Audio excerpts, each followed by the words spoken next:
Steel Curtain Network. Touchdown! Touchdown para Calvin Austin! El Monte Washington es arma. ¿Quién más? ¿Quién más? DJ Watt! What is up, Pittsburgh Steelers fans, and welcome back to another episode of the Steelers Preview. It's a day early. The holidays here. These weeks get thrown out of whack, and so we're recording this earlier on Wednesday. We're not currently live streaming at the same time, so if people are commenting and things like that on YouTube and we don't get any live chats, we'll get those. We'll make sure we bring some attention to that on future shows. But I'm Jeff Hartman, joined by Dave Schofield and Bryan Davis. Dave, what's up? Not too much, Jeff. I wish it was Thursday because then it would be further removed from the last game and a little bit closer to the next one. But so the sting is still there a little bit, but it'll be good for my mind to move on. Absolutely. Bryan, what's up? I'm a split personality Steeler fan right now because I don't know which way to go. Really, I don't know who I'm watching week to week. Yeah, well, guess what? Then you're watching a split personality team. It seems like so fits right in. I had someone on my mailbag segment for Wednesday's Let's Ride. They asked me a question about kind of the Jekyll and Hyde Steelers and how do I handle all that. And I said, honestly, since I've removed myself from it, and this, we all know the famous mailbox story, I don't let it really impact me too much anymore. I still want the Steelers to win. I still watch every game and I still root for them. But if they lose, yeah, I'm going to be frustrated and I'm going to be disgusted. And it's not going to be easy covering a team that loses like they did in Sunday in Chicago. But still, nonetheless, we're going to cover this team every single week, no matter what. And we are previewing the upcoming game against the Buffalo Bills. Again, we're recording this on Wednesday. We have not seen an injury report yet, but I want to talk about some news before we get to the injury report. We have a little bit of news, nothing huge. Guys, I want to, right off the bat, Hines Ward, semifinalist once again, 10th year in a row. Do you think this is the year that he gets to the next step? Do you think he might even get a gold jacket? Dave, what do you think? I think he should, but I don't think he will. Okay. It's just... So you don't even think he becomes a finalist this year? He could become a finalist, but I was talking about the gold jacket itself this year. Okay. I think he really should. I loved what Coach Tomlin said on Tuesday on his final question of the press conference about giving the endorsement. I thought that was, well, first of all, it's a good way to end the press conference, and I thought he did a nice job with that. Hines Ward means so much more to people that followed him. If you had to follow him play in and play out of game in and game out in order to truly appreciate what he did outside of the numbers. I mean, not meaning outside of that part of the field, meaning his statistics. And that's what it took to appreciate him. And I don't think there's enough people that vote on these things that are that nuanced with every team to know what he really meant. Bryan, what's your take? My take is absolutely not this year. He will be a Hall of Famer. A Steeler will be a Hall of Famer in 2026. 2 won't, which means that if Hines Ward doesn't go in, the senior committee is going to put in Elsie Greenwood. I think one of them will be in there, and I think it's Elsie's time. The other reason I don't think it's Hines Ward's time, it has nothing to do with anything but where you are on the rung. And right now, Torrey Holt, guys like that, Reggie Wayne, there's other guys. Do you want me to name the wide receivers? Yes. Okay, so here are the semifinalist wide receivers. Larry Fitzgerald, first-time eligible. He gets there. You would think first ballot, Hall of Famer. Yeah. Torrey Holt was a finalist last year. Steve Smith Sr., which makes me puke that he was a finalist last year, but he was. Hines Ward, he was not a finalist last year. I don't think he's ever been a finalist. And Reggie Wayne was a finalist last year. So you have a Larry Fitzgerald, as we both say, could be, or as we all say, should be a shoe-in for a first ballot guy. And then the other three. He's going to get in. I don't know that it has to be the first ballot. I think it's going to be. I'm not saying that it won't be, but I'm just saying, if it's not first ballot, I wouldn't be shocked and say that he was robbed. I mean, sure. How many Super Bowls did he win? Stuff like how many Super Bowl MVPs does he have? I get it. Yeah, I was going to say that's what Hines Ward has on all of them. So. Yeah, I know. So yeah, you have Torrey Holt, Steve Smith Sr., Reggie Wayne were all finalists last year. So there you go. Brian, continue. So what I'm saying is, since those 3 guys were finalists, they're considered ahead because those voters don't really change their minds from year to year. So if those guys are put in as finalists, and now you have Larry Fitzgerald in the bunch, Hines Ward is sitting in 5th place right now. So it's going to take some time. I was so despondent last year when no wide receiver got in, because that meant Hines was already out of it. But that just meant at that point that's another year Hines Ward has to wait. Clear the field. So yeah. they've clearly established a pecking order here. And right now, Hines Ward, in the eyes of the voters, number 5. He's eventually going to get in. It's going to happen. But I still hold to my thing that it might be a Lynn Swann, John Stallworth situation where those guys are on their 14th, 15th years of eligibility. And that's exactly what happened with those guys. And I can see it happening again with Hines. But he'll get there. Well, I just pray it's not a Dick LeBeau or an LC Greenwood situation where you have to wait until it's the senior committee that's trying to get you in. Like, I really hope that doesn't happen, because don't you have a certain number of years of eligibility before then you kick over to that other realm? 15. 15. Okay. All right. Well, and yeah, when it comes to LC Greenwood, Brian was saying that he's overdue. He's about 35 years overdue. Yeah, correct. When it really comes down to it. And I'll be honest with you, most older football fans who would know and have seen LC Greenwood play, you don't even have to be a Steelers fan, but I would say most older NFL fans who knew of everything with the steel curtain defense and everything else. Because remember, the steel curtain defense was not really the whole defense. It was originally the front 4. They are probably shocked to find out that he's not in the Hall of Fame. I think most casual older NFL fans assume he's already there, and he's not when he should have been a long time ago. I agree. And I'm going to say this. I've said it before and I'll say it again. The Pro Football Hall of Fame, that you set a standard or almost like a level of what the expectation is for a player to be inducted. And it's almost by position. And so when you look at a player like Hines Ward, you're like, okay, let's look at the receivers that have gotten in. The moment that Andre Reed and Chris Carter got inducted into the Pro Football Hall of Fame was the exact time that I saw them set, this is a standard. Hines is heads above those guys in terms of individual and team accolades. And yet he keeps getting overlooked. Steve Smith Sr. Dave, you said it about Larry Fitzgerald. What has that guy won? Yeah. I mean, he played in Carolina, was really good. You're talking about Steve Smith Sr.? I'm saying Larry Fitzgerald. Larry Fitzgerald was great. Very good wide receiver. Yes. When they win. Yeah. Right. And Hines Ward has the numbers. Look at his stats, 1,000 receptions.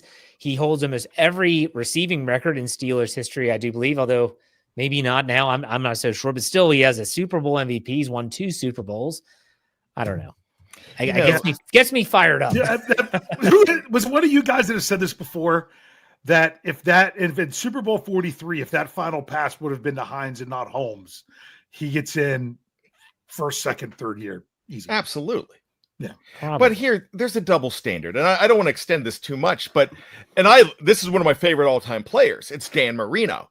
Dan Marino is in a different level. He's going to go in first ballot Hall of Fame like he did, and he's never won a Super Bowl. Never won a Super Bowl MVP. So there's guys that you're looking at that you put in this tier. The NFL media, everybody has put Larry Fitzgerald in that tier. Don't have a problem with him being in that tier, but he's there. There's other guys as well. I can't wait to see this list. I know Drew Brees is going in first ballot. He's absolutely, I would be shocked if he doesn't go in first ballot. Eli Manning didn't. I was going to say, what about Eli? Eli didn't get in last year. And he's back. Phillip Rivers. Phillip Rivers is but Phillip Rivers never won a Super Bowl. Yeah. There's a difference though, because Eli Manning is more popular because of his standing in the Chad Powers thing, his standing in the football world post-football. He won 2 Super Bowls. That goes a long way for a quarterback. Yeah. I know, and I get that. But he was never considered an elite quarterback, though. When he was playing, he won 2 Super Bowls. He was never considered elite. Well, for me, Brian, not to interrupt, but I think that when you brought up like Dan Marino is a great example. Larry Fitzgerald, we'll see if he falls into this category. Are they transcendent players? Transcendent players that did not win a Super Bowl get into the Hall of Fame without anyone blinking an eye. Dan Marino is that guy. Is Larry Fitzgerald that guy? A transcendent player? I kind of think he was. Okay. I'm not saying he wasn't. Not only how great he was and the longevity. And you know what? Here's another thing too. And this is coming way out of left field, but he got hosed in 2003 out of the Heisman Trophy. And I have a feeling people are going to go ahead. Voters are going to put that into consideration because when they look at Heisman Trophy changes, if they would change it, they would go back and they would switch Larry Fitzgerald for that Nebraska quarterback or Josh Heupel, Oklahoma quarterback that I could have hardly remembered his name. So the only first year players or first year eligible players who are make it to the semifinal list: Drew Brees, Phillip Rivers, Frank Gore, Larry Fitzgerald, and Jason Witten. Those are the only first year players. I don't think Jason Witten gets in first ballot. I don't think Frank Gore should get in first ballot. It's going to be interesting. The Drew Brees, Eli Manning, Phillip Rivers, what happens there? We'll see. Frank Gore waits a long time, probably. Jason Witten waits a little while. Yeah, looking at some of these names, Adam Vinatieri. Guys, no. Really? If they were going to put a kicker, they would put Gary Anderson in. Well, didn't they already have a kicker? They have Morgan Anderson, that's it. And it's been kind of a thing up in the air with that. Adam Vinatieri is like the clutchest kicker ever. True. And then what are we talking about Ben next year? We're going to talk Hall of Fame this whole time. You know? Yeah, sorry. Are we talking Ben next year? Yeah, I think next year is when Ben can be eligible because Marquise Pouncey. What would be really funny is if they put in Breeze as the only quarterback this year, and next year your three quarterbacks are Roethlisberger, Manning, and Rivers. You think Ben's first ballot? Well, no. You do realize what I'm. No. I know the class of 2004. Yeah. But do you think Ben's first ballot? Kind of depends on who he's going to be up against. True. I don't think he will be. I think he should be based on accomplishments. I don't think he will be because Eli Manning might be ahead of him. Because I still don't think Eli Manning goes in. Manning needs to go in this year because next year I think Ben should go in ahead of Breeze. Yeah. Well, I think Breeze is done. He's in, but Rivers, he's got to wait. All right. Okay, we've talked a lot about the Hall of Fame. It's a first conversation. It is. First 13 minutes. All right. Remember our Slack channel last year went longer than this? All right, let's transition now talking about the current Steelers team, and they're getting ready for the Buffalo Bills. Again, we don't have an injury report to discuss, but we do have some injuries to mention. Dave, do you want me to run down what Tomlin said on Tuesday, or do you want to do it? It doesn't matter to me. I can do it if you want to. You got it. All right. So now I got to find it here real quick, but I'll go from memory. There are two because it's not written in a. Come on, this is a little bit different. We got a different setup going on with all this stuff. All right. There were some names that came up that you expected to hear and names that you didn't expect to hear. And there are some statuses with those names that you really didn't expect. First of all, to hear Broderick Jones out right now, that was like, because you hear that stinger and you're like, well, what degree is it? They're like, oh, he was moving around the right in the locker room. But remember, that's what we heard last preseason about Ryan Watts. Yep. Who then had to medically retire this past offseason. So you don't want to mess around with those. That could be 1 week. That could be who knows how long. So Broderick Jones is out. We had no idea that Derek Hartman was hurt. Derek Hartman hurt his knee. It's not a re-aggravation of the injury that he had in the preseason, but Coach Tomlin didn't even know if it was the same knee. He didn't even think to ask, and I understand why, because part of me is like, oh yeah, that's right. Hartman was out earlier this season. But he's been ruled out. So someone we didn't even know was hurt, you find out like, whoa, wait a second, he's out. Aaron Rodgers and Alex Highsmith both said that they were entering the week with great optimism. He did explain a little bit more with Rodgers how that would go, expecting to be limited today when that comes back to us. And then we'll see how that progresses. Then people that are bumps and bruises associated with play, which is they'll probably be limited early, but you got to see if they actually respond to treatment or not. That's Joey Porter with the hip, that's DK Metcalf with the ankle, and that's Ben Skoranek with the shoulder. All right, I have some questions about Aaron Rodgers. Okay. Here are my questions, and these are rhetorical because only the medical staff of the Steelers and Coach Tomlin would be able to answer them. If he's not going to play last week, he has a broken bone in his wrist. Whether it's a severe break or not, Brian, you've been to the emergency room more than I ever have dreamt about. You know, a break is a break. A fracture, it's a compound fracture, is a severe break, it's a break. What is 1 week going to do and is going to make a difference? It is not, hold on, Dave. It is not going to heal completely in a week. What are they waiting for? Some brace to come from overseas that's going to make it better? What can he do now that he couldn't do then? This is my question about the handling of Aaron Rodgers. And if he's limited this week, how is he going to play this Sunday? I understand that they held him out last week, and I'm fine with it. But what is magically going to happen from week 12 to week 13 outside of the fact of, shoot, now we're in dire straits because we thought we were going to win with Mason and we didn't? Dave, go ahead. Okay.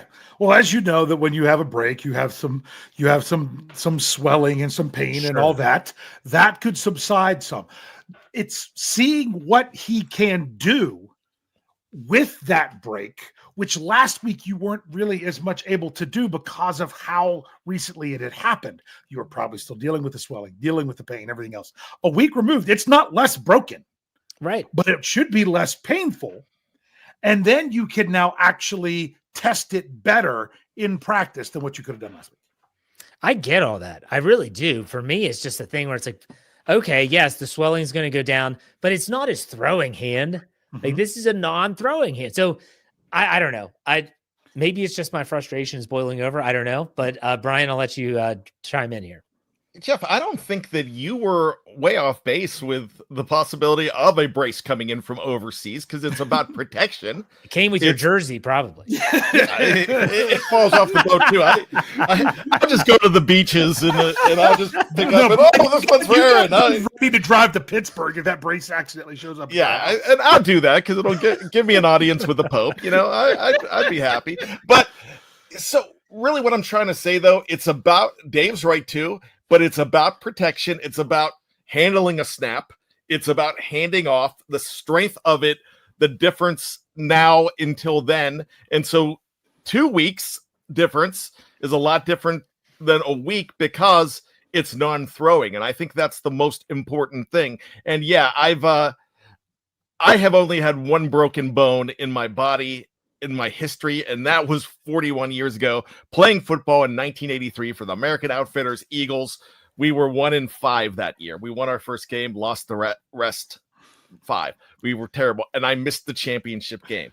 Well, I was there, but I did miss the game. I did recover a fumble, though, because they got my name mixed up with my buddy Eric. I was 76, he was 75. They gave me the fumble recovery. So, which was, I was like, hey, with my little splint on. But the pain was different. The pain, it was a slight fracture just like this. It was in the hand, not the wrist. And the pain felt so much better in 1 week, even though I wasn't allowed to take it off for 2 or 3. It wasn't a cast. So yeah, it's all about strength. It's all about what you can do. And it could be a smoke screen too, because I think there was a lot of smoke and mirrors last week. There was a lot of jerking the chains of the Bears with, he might play, he might not play, when everybody, except for me, I'm dumb enough to think, Aaron's playing, because he says he's going to. Yeah, so with that, yeah, it's, I think there's a little bit of a difference from day 8 to day 14. Okay. Dave, again, we haven't seen an injury report yet for this week. What would you need to see from Rodgers in terms of practice participation to make you think he's going to play? Taking a snap from under center. Well, no, but do you think he's? I don't think you he's mean like off. his limited or whatever stuff? Right? Yeah. I want to see one full practice, even if it's Friday. Okay. Now, or Doesn't mean that they will. They might do limited. That could be the case, but they need to see more from him. Rodgers says, I can play through it. That's what he said last week. The reason he didn't play is because the Steelers, we need to see to have that same confidence that you have. He'll have more of an opportunity to show it this week. All right. Brian, what do you think about the 2 losses this week in Broderick Jones and Derek Hartman? I do want to. I'm worried about both of them because I think in the trenches they're just fine. I do want to go ahead and say one thing about limited. I didn't get a chance to say that. Dave just did. So here's the thing with limited. You have to have. He has to be limited because you've got to have Mason or Howard or whoever taking a majority of the snaps too. When it's a 50-50 shot, you've got to give 50-50 reps. Okay. Good point. So as far as Harmon, man, I think he is definitely your Steelers Rookie of the Year.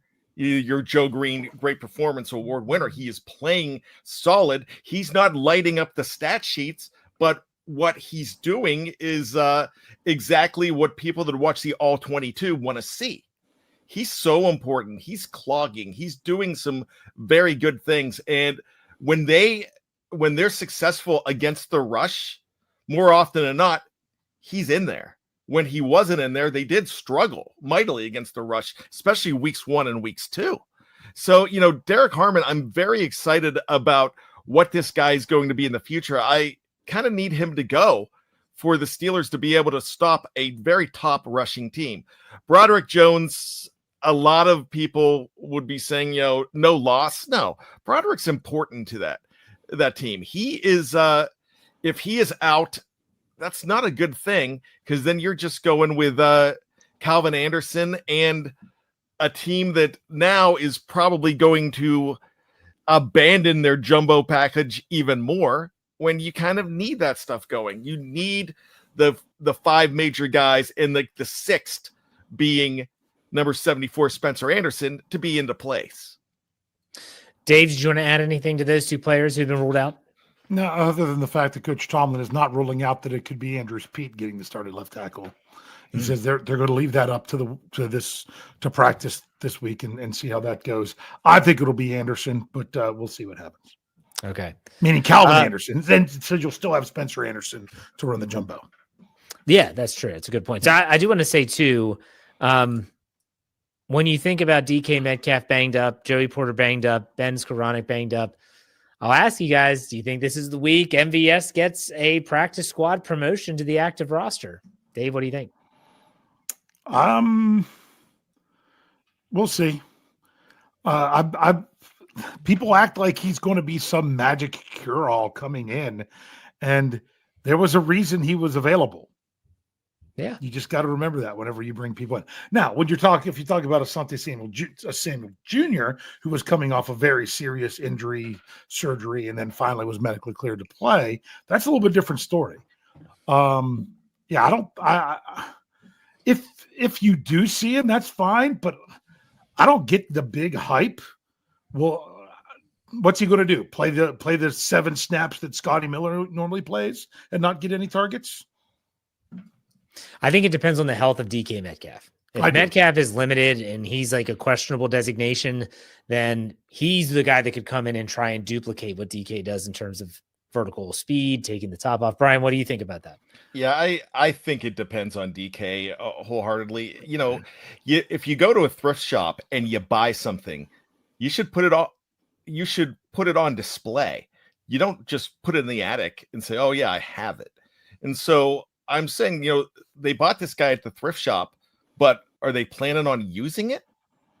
So, you almost think that if you're going to get a guy, and if he's just there to enhance, to be the other guy from the opposing team in practice on the practice squad, then tell us that.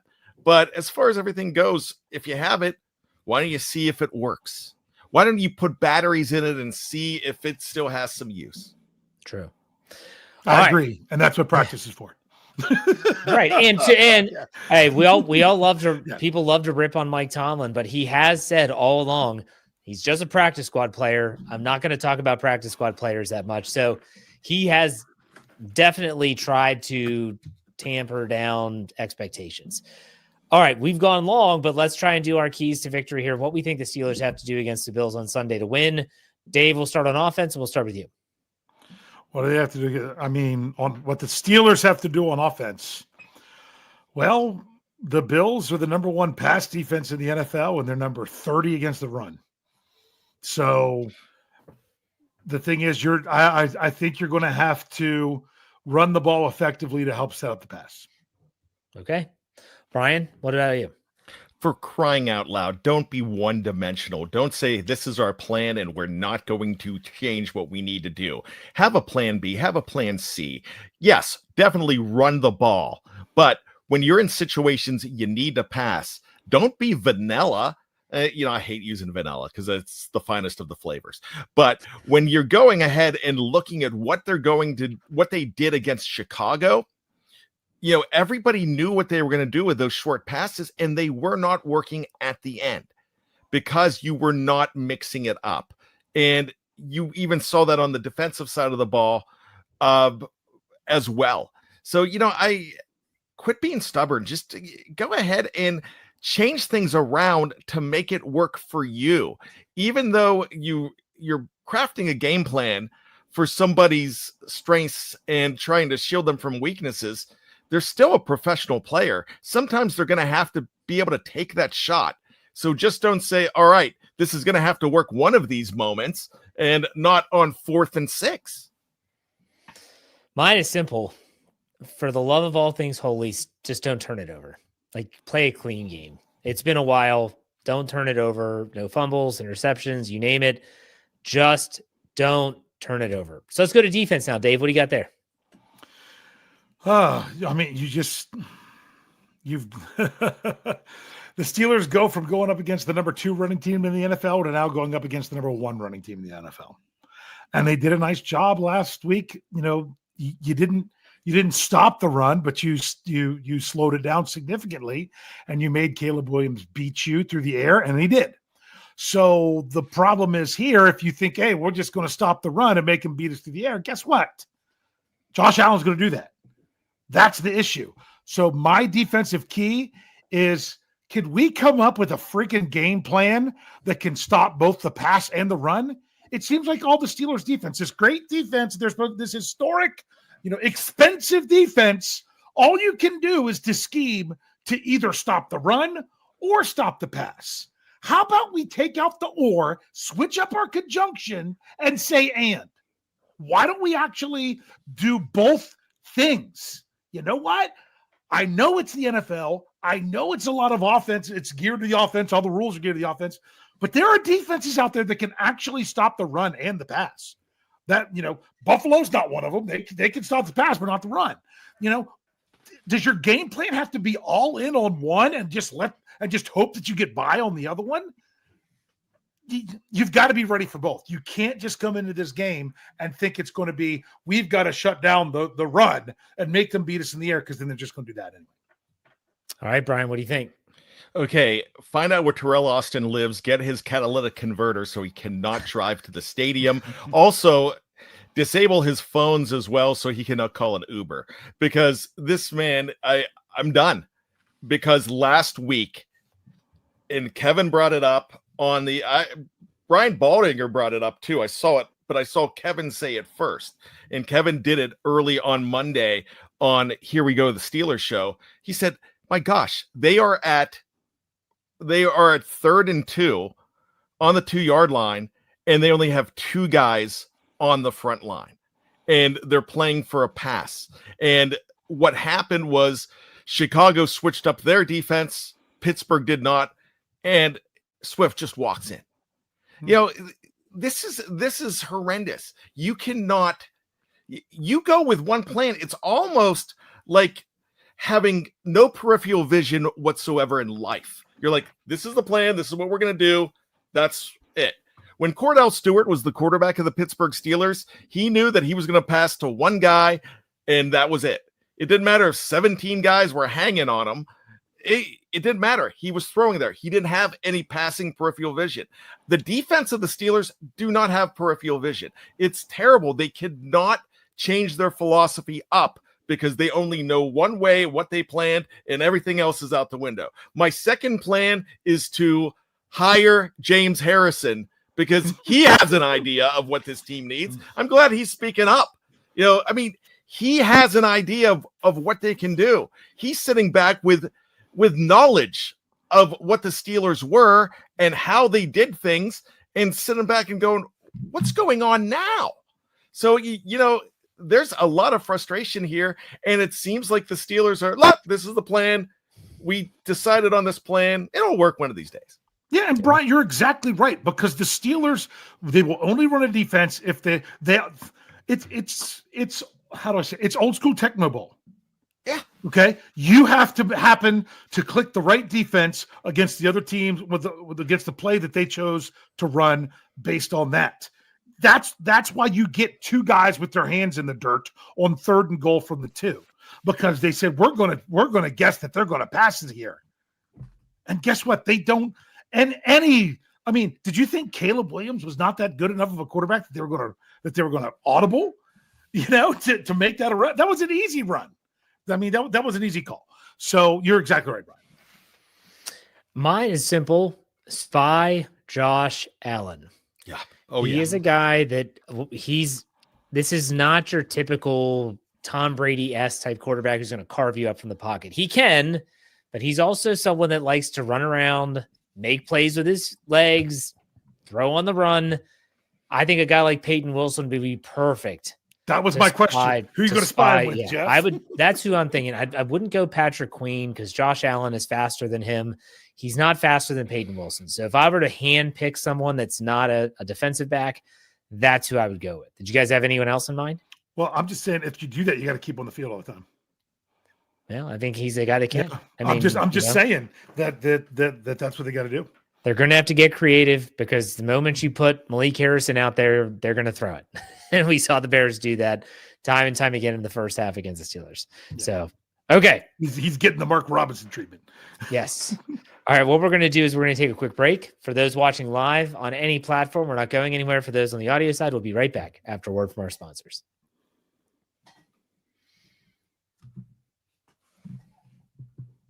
All right, Steeler fans, we are back. Thank you all for being patient. And it is time for the over-under game. Last week, I'm looking at my sheet here. Interesting numbers. Dave, what we got? Yeah, last week, you and Brian both got something right. You guys took the over in the game. I took the under. Because I thought the defense I thought if the Steelers scored 28 points, that would be enough to win the game. It was not. So therefore, with that, you guys, Brian back at the tide with me. Jeff, you've got a 3-point lead in that one now, 11-8. But Jeff had the best week in picking the other over-unders last week. He had 4 while I had 3, and Brian had 2, which leaves me in the lead with 38. Brian next with 35, and Jeff comes all the way up to 29. Okay. I'm like the Kool-Aid man. Oh, yeah. Yeah, making progress. Bursting through a paper mache wall. All right, so week 13, here we go. First one, Jaylen Warren rushing yards. So total rushing yards for Mr. Warren. I've got the line at 85.5. Brian, over under.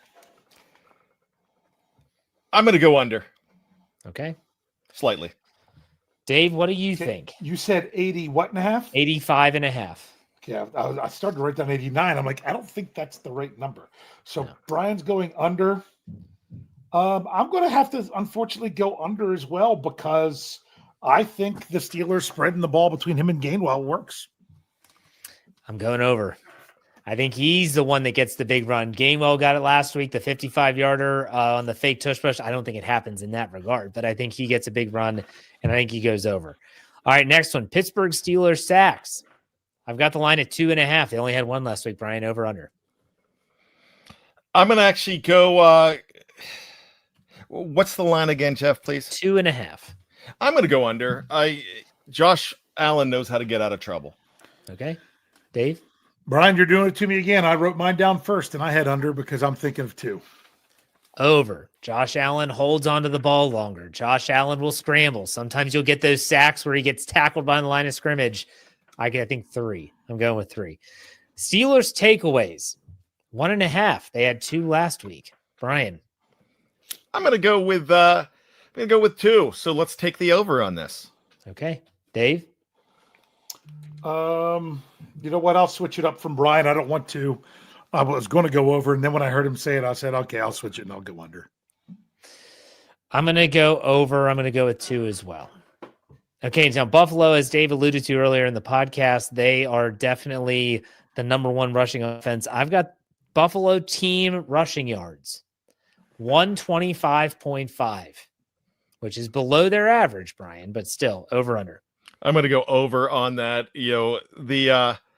We went pretty high on the Bears. They had 99. I just don't see James Cook being stopped. I think he is a guy that can break one and really kill you. So let's go over. All right, Dave. I think this is going to come down to the rushing yards of Josh Allen. That's what it's really going. If he rips a couple big runs, they could go over. I'm going to go under because to me, I think they might see some stuff with the Steelers defense and realize, hey, if we want to get the ball to Cook, we're going to be better off getting him on a screen or on a swing pass than to hand it straight to him. I agree, and I'm going to go under as well. I think that they'll give up probably over 100. I just don't think it'll be 125 unless, like you said, Brian, he breaks off a big run. All right, next one. Jonnu Smith yards receiving. Yes, we're going with Jonnu Smith receiving yards. This is where we are. 21.5. Brian, over under. You could have said 5.5, and I would have said under. He'll be under. He had almost 20 last week. No, he's dude.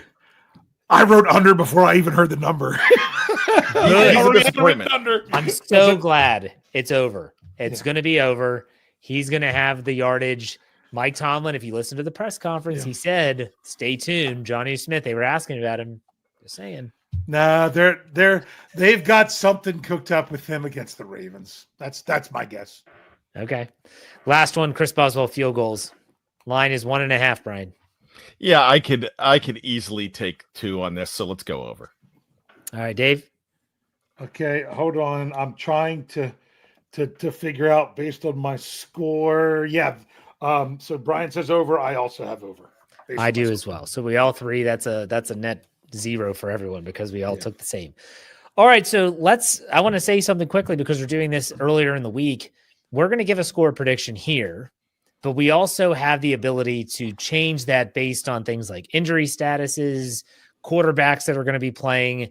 If we make a change, these 2 guys are going to let me know on Friday's Let's Ride podcast is when you'll get the final predictions. If there's been a change, Dave might say, I'm standing by it. Brian might say, I want to make a switch, in which case I'll announce those on the show on Friday. But in the meantime, we're going with the line that we have in front of us right now, which is the Steelers are getting 3.5 points at home. The total for this game is 47.5 points. So with all that being said, Brian, what's your prediction? How do you see this shaking out? The Steelers need a Thanksgiving miracle, but what they showed and what reports showed from the locker room in Chicago was that they were resigned to failure after that game and very despondent. I don't see them coming out of this funk. Bills 30, Steelers 13. Yikes.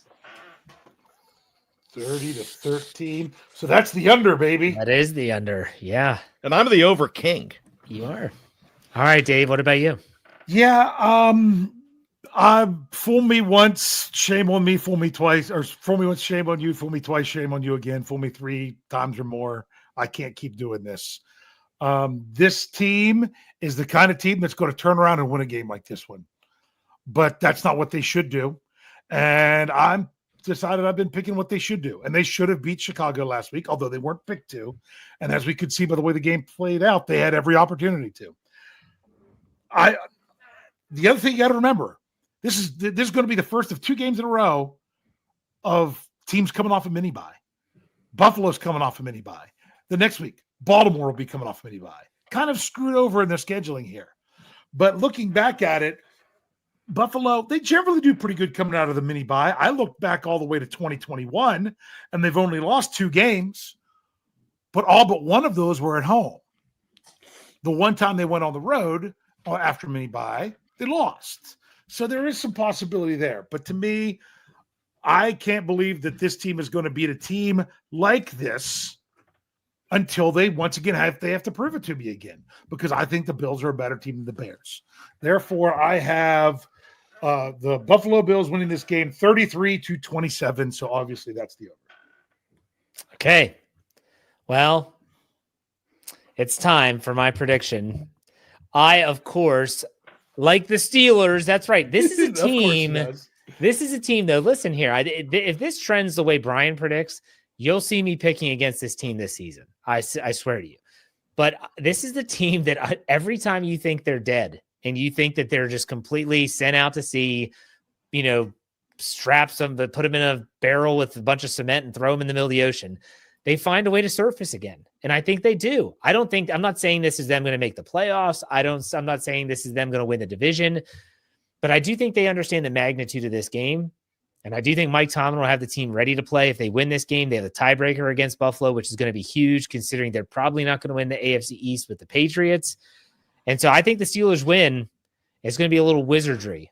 23-22, Pittsburgh Steelers win on their way to 7-5. Wizardry from the Wizard of Oz. You got it. The Wizard of Oz is the new Wizard of Oz movie coming out or something this week? Oh, it's already out. I saw it. Yeah. So last week you two took the overs while I took the under. This week you two took the under while I took the over. Yeah, so it'll be interesting. It'll be really interesting. Yeah. So, all right. Okay, Brian, we get to guess. Yeah, we're talking Buffalo Bills, and it's the spooning game, right? It's the Jalen. It's the Wildcat game, right? It is not. That's the only one I can think of. Because we're going earlier, I haven't looked up all the Bills Steelers games like I have in the past, so I don't have this at my disposal like I sometimes do. So, because remember, when it's a team you only play once, it doesn't matter if it's here or there, right? Yeah. Didn't they upset them in week 1? And what year was that? It was 20. That was when 2021. It was when TJ Watt just signed his contract, his second. I will take that game. That's a great one too. But no, I'm not going with that. And there's an obvious one that I'm not going with either, and that is the 40-24 playoff win in 1995 to go to the AFC Championship game against Indianapolis, in which they won. I'm going all the way back to 1993. And this is the Steelers had lost 8 of their previous 9 against the Bills. They got them on Monday Night Football, and they just put a beatdown on a team that was in a streak. They were going to the Super Bowl again that year, but they were in that 4-year streak of going to the Super Bowl, and they were owned by the Bills that night. They terrorized Jim Kelly. They won that game 23-0. Leroy Thompson had a touchdown. It was a very good game. That's my very quick one. But gentlemen, I got to take a look at the calendar, and I got to double dip here. And the reason I have to double dip, today being Wednesday, the 26th of November, this is the 25th anniversary of, and John S., this is for you, the Steelers and the Bengals, and I got stuck on my roof putting up Christmas lights, and I missed the second half of the game. Who's putting up Christmas lights at halftime? Well, we had a small house. This was before I was married to my keeper wife. I was with my starter wife at the time, and what happened was she worked. She was a nurse. And for some reason, she was gone. I was up there on the ladder, and I was on the roof. It was a quick job. I should have been done. And then what happened was the ladder fell. And I'm like there's me running and trying to jump on a tree. And then I got to the point where I was going to jump, and I'm like, I'm going to die if I do that. I was a lot thinner at the time. I was under 200 pounds. So I tried to shimmy down a drain pipe, but I knew that was going to break. I tried everything. Then all of a sudden, my wife at the time pulls in the driveway. I'm like, you're supposed to be at work. She said, yeah, I kind of missed you. And because what happened is she would get, when it turned from daylight savings time to Eastern Standard Time and it was darker out, she kind of liked me more. So she wanted to come home and see me. And it was great. So she's like, what the hell did you do? And I'm like, I dropped the ladder and I missed the rest of the game. And so luckily I was able to go ahead. I was recording it on VHS and I was luckily able to see some of that game. But yeah, I got stuck on the roof. I was thinking about all these grand plans. I thought I was Bruce Willis in Die Hard. I actually tied something around my waist and thinking that was going to work. The extension cord. I tied the extension cord around my waist, and I'm like, I could probably make it, but I didn't want to have a broken leg, and I wimped out. So that's the story. John S., that's for you. 25 years ago today. That's hysterical. What, were you on like a rancher, or was this a 2-story house? It was a rancher. So you could have probably just jumped off the roof. Yeah, but because I live in a rancher, I could probably jump off of my roof. Yeah, it was it was high enough that I just didn't have the gumption to do it. So funny. The Steelers did. You're tall enough to hang from the edge and then just drop the rest. Yeah. Yeah, the Steelers. I remember I fought 5'8". So the Steelers won that game. By the way, they were losing, and they won that game by the score of 42-24. I think. I don't have it in front of me. You were going to tie the extension cord around your waist and Bruce Willis your way right through a window. I was, seriously. All you just needed was the gun to shoot out the glass. And I didn't have that. I didn't even have the staple gun with me, which if I would have had the staple gun, that would have been good. But yeah, that happened. I had to bring that back up. Oh, final score 48-28. Excuse me. Okay. Steelers over Bengals in Cincinnati. All right. Dave, trivia. Trivia. All right. I think I got this together. We've got Jeopardy again. We've got it. We've got the 200, 600, 800,000. Ryan won last week, didn't he? Ryan won last week. So this is once again players that played for both Buffalo and Pittsburgh. We're going to go for the big one off the bat. Let's go 100, David. 100? 1,000. 1,000. Okay. Like I'm trying to be cool and I'm like 100. Yeah. Yeah. Good luck with this one, Jeff. No, I'm just kidding. All right. It's okay. Here we go. I've got to make sure I don't have this screwed up. This undrafted defensive lineman played 9 years in Pittsburgh with 87 starts through the 80s and early 90s. His only other NFL start came in his 1 year in Buffalo. What you talking about? I'm going to go with my boy. Boop. Brian? 93, one of the great undrafted Steelers, Keith. Who is Keith Willis? Oh, I was going to say he was going to give the answer. And he was going to do the question. I would have gotten it. Dang it. Yeah. So yes, that's right. Which is, since you're just talking about Bruce Willis, it was all right for us to go ahead and start off with Keith Willis. Brian, the board is yours. All right, let's go 200. 200. All right. This quarterback played in Buffalo for a season before going to the Pittsburgh Steelers, only to return to Buffalo, where he is yet to start a game. He really loves being these $200 questions. Jeff. Who is Mitchell Trubisky? That would be Mitchell Trubisky. That is correct. Who was the $200 question last week? All right, 400. 400. All right, here we go. This player, in his career, logged almost 3,000 special team snaps compared to 300, not even 300 defensive snaps, playing 4 years in Pittsburgh, 4 in Buffalo, then back to Pittsburgh for one final year in 2024. Boop. Right. Who is Tyler Matakevich? That is correct. Nice. Tyler Matakevich. Yes. Dirty Red. All right, so here we go. Jeff, you need these last two. I know. Well, he has to pick one. Oh, yes, let's go 600. 600. Okay.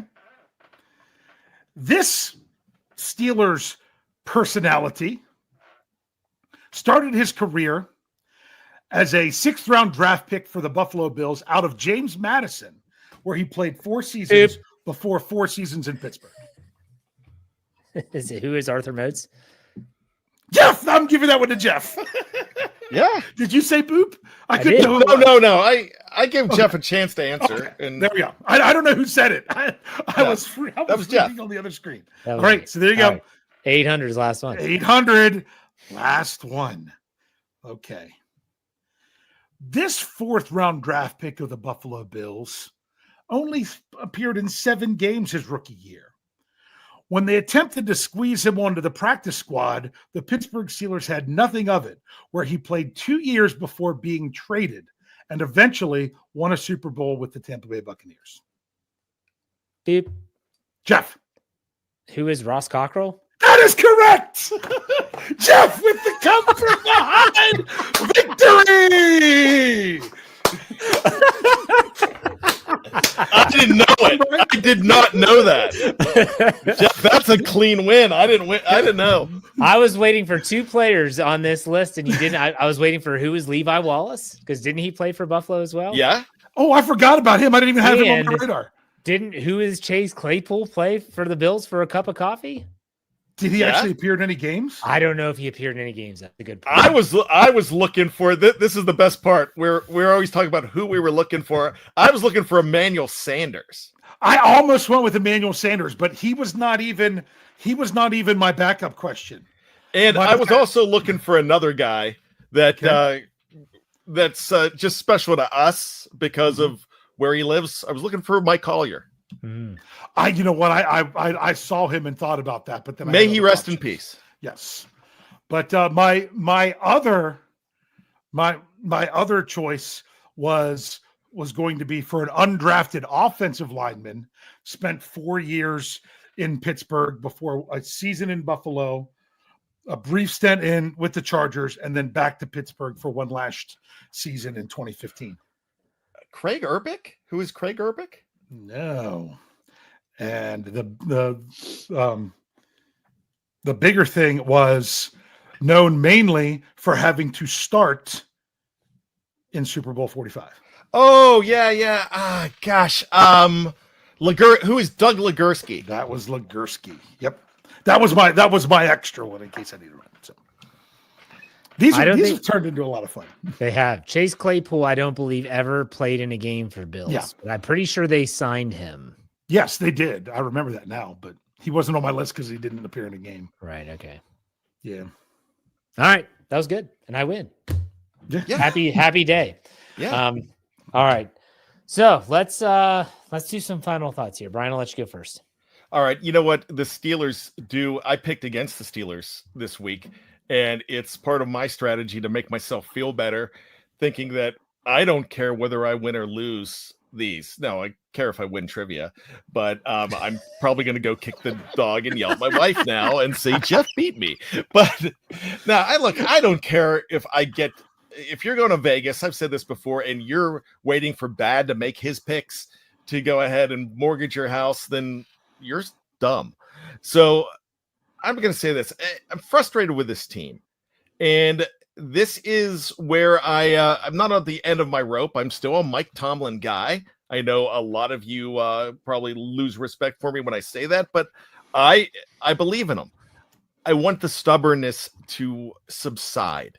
The we know more than you stuff. Yeah, you do know more than us.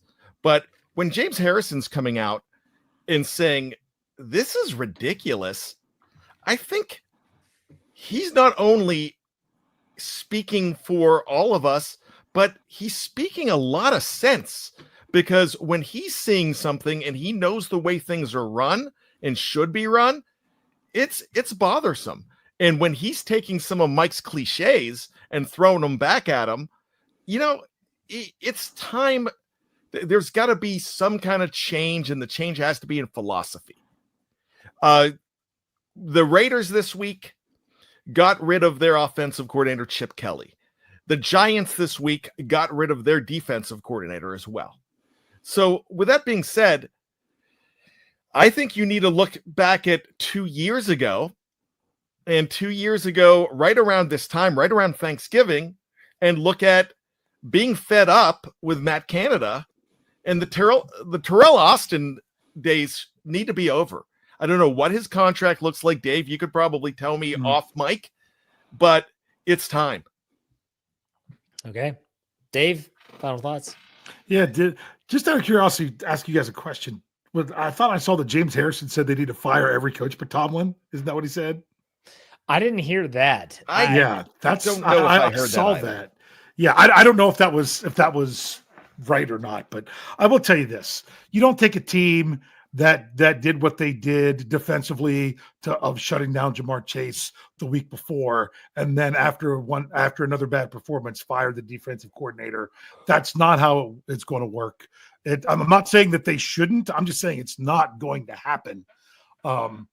This team is who they are. I mean, do they need another wide receiver? Coach KT Smith laid that out great at SteelCurtainNetwork.com about the Steelers' need for another wide receiver, but they're not going to change that now. Do they need some changing up with the coaching staff? Jeff said before the season started, they made all these changes, but it wasn't really anything to the coaching staff. If it's not better or if it's just more of the same, then that tells you what needs to change next year. So you've got 6 games to show what you're going to do there, but that's not going to change anything right now. So right now, the Steelers are who they are. And I think part of our problem was that we started to believe that they were a better team than what they were just because the Ravens weren't winning games. And the Ravens weren't winning games against some of the better teams in the NFL.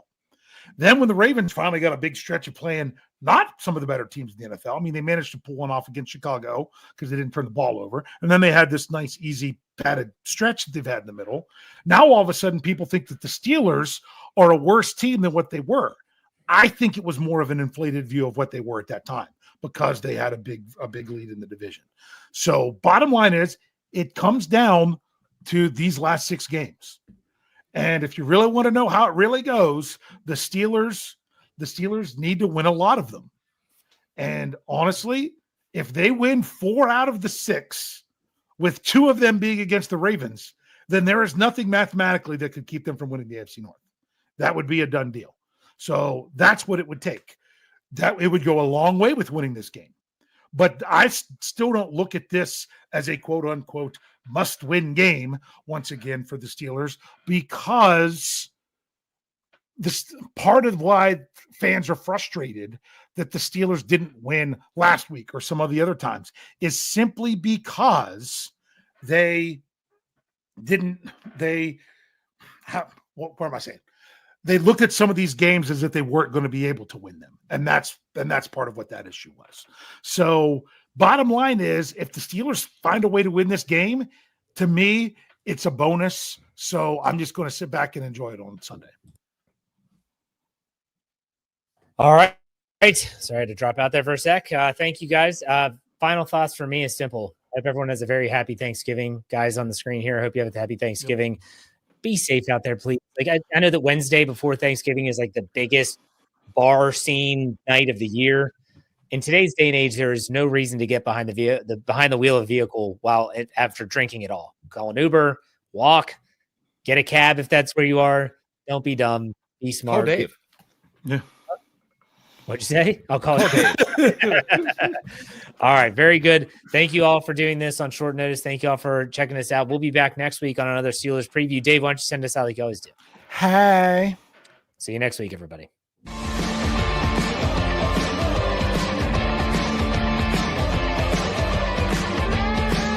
Steel Curtain Network. Get it. Everybody else gets a little tight.